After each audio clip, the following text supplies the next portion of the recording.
कानून के हिसाब से अगर ठीक होगा तो बेल मिलेगी, कानून के हिसाब से ठीक नहीं होगा तो बेल नहीं मिलेगी। देखिए, आजम खान साहब को जिस तरीके से भारतीय जनता पार्टी ने अपने बदले की भावना से प्रताड़ित किया है, वो अपने आप में इतिहास के काले अक्षरों में लिखा जाएगा। हिंदुस्तान में किसी भी नेता के साथ, उनके परिवार के साथ इतना जुल्म और ज्यादती नहीं हुई जितनी माननीय आजम साहब के साथ हुई। देखिए, देश संविधान से चलता है और संविधान की ताकतों के आधार पर देश की संसद को जो शक्तियां दी गई हैं और उन शक्तियों के आधार पर हम सांसद लोग बैठ के जो नियम और कानून बनाते हैं वो सबके लिए एक जैसे है। और कानून के हिसाब से अगर ठीक होगा तो बेल मिलेगी, कानून के हिसाब से ठीक नहीं होगा तो बेल नहीं मिलेगी। ये तो कानून के हिसाब से काम करेगा, इसमें तो किसी का बयान भी कोई मायने रखता ही नहीं है। देखिए, आजम खान साहब को जिस तरीके से भारतीय जनता पार्टी ने अपने बदले की भावना से प्रताड़ित किया है, वो अपने आप में इतिहास के काले अक्षरों में लिखा जाएगा।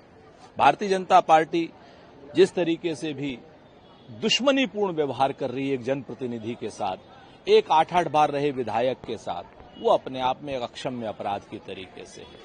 और आजम खान साहब अभी पहले रिहा हो जाएं। पता चला कि रिहा होते ही कोई एक नई एफआईआर आजम खान साहब के अगेंस्ट में कर दें। अभी कोई अभी तक तो मुर्गी चोरी की भी की है, अब अंडा चोरी की भी कर दें। अभी तक किताब चोरी की, अब कलम चोरी की भी कर दें। तो इस सरकार का कोई भरोसा नहीं है। जब तक वो आ जाए, बाहर आ जाए, और हम उनको शुभकामनाएं देते हैं। और रही बात आजम खान साहब के पॉलिटिकल कमिटमेंट की, तो उनका जो राजनीतिक कमिटमेंट है वो अपने आप में अद्वितीय है। समाजवादी पार्टी समझती जिस तरह से भारतीय जनता पार्टी की सरकार ने माननीय आजम साहब, उनके परिवार के साथ जुल्म और ज्यादती की, जिस तरह से फर्जी मुकदमे लिखने का काम किया, आजाद हिंदुस्तान में किसी भी नेता के साथ, उनके परिवार के साथ इतना जुल्म और ज्यादती नहीं हुई जितनी माननीय आजम साहब के साथ हुई। समाजवादी पार्टी आदरणीय अखिलेश यादव जी, माननीय आजम साहब, उनके परिवार के साथ पूरी तरह खड़े रहे।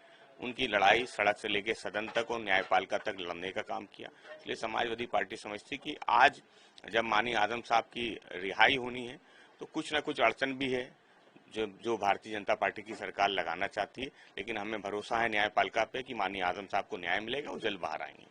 मैं अभी जेल तक नहीं गई हूँ। अभी शायद आने में, उनके बाहर आने में कुछ जो भी न्यायिक प्रक्रिया चल रही है उसको पूरा होने में जो भी वक्त लगेगा हम उसका इंतजार कर रहे हैं। और बहुत उनके आने से पार्टी को, हम सब लोगों को बल मिलेगा। हम उनकी सरपरस्ती में आगे काम कर सकेंगे। रिहाई करवाने थे, वो कल शाम पहुंच चुके हैं और अभी 10 बज के 10 से ज्यादा वक्त हो चुका है। क्या लग रहा है, क्या वजह? क्योंकि जब सारे, देखिए, इसमें कोई जो भी कानूनी प्रक्रिया में वक्त लगता है, ये वही वक्त लग रहा है। आप लोगों को रोकने जाने के लिए आप लोग क्या कहेंगे कि जो रोका गया है कई जगहों पे? इसके देखिए, रोके जाने की कोई जरूरत नहीं थी। तो मिलना चाहते हैं अपने लीडर से, अपने कायद से मिलना चाहते हैं, इसमें रोके जाने की कोई ऐसी जरूरत तो थी नहीं। अभी अच्छा, आपकी समाजवादी पार्टी को रिप्रेजेंट करती है मुरादाबाद से, और आजम खान साहब रामपुर से बहुत पुराने नेता है। क्या लग रहा है कि अभी अखिलेश यादव या समाजवादी पार्टी का इस पर क्या रुझान रहेगा? वो लोग डेलीगेशन मिलने आएगा? क्योंकि तमाम स्पेकुलेशन थी, जब तक अभी आजम साहब जेल के अंदर थे तो कहा जाता था वो इस दल में जा सकते हैं, उस दल में जा सकते हैं। इन स्पेकुलेशन पे क्या आपको कुछ कहना है? देखिए, वो अभी बाहर आने ही वाले हैं।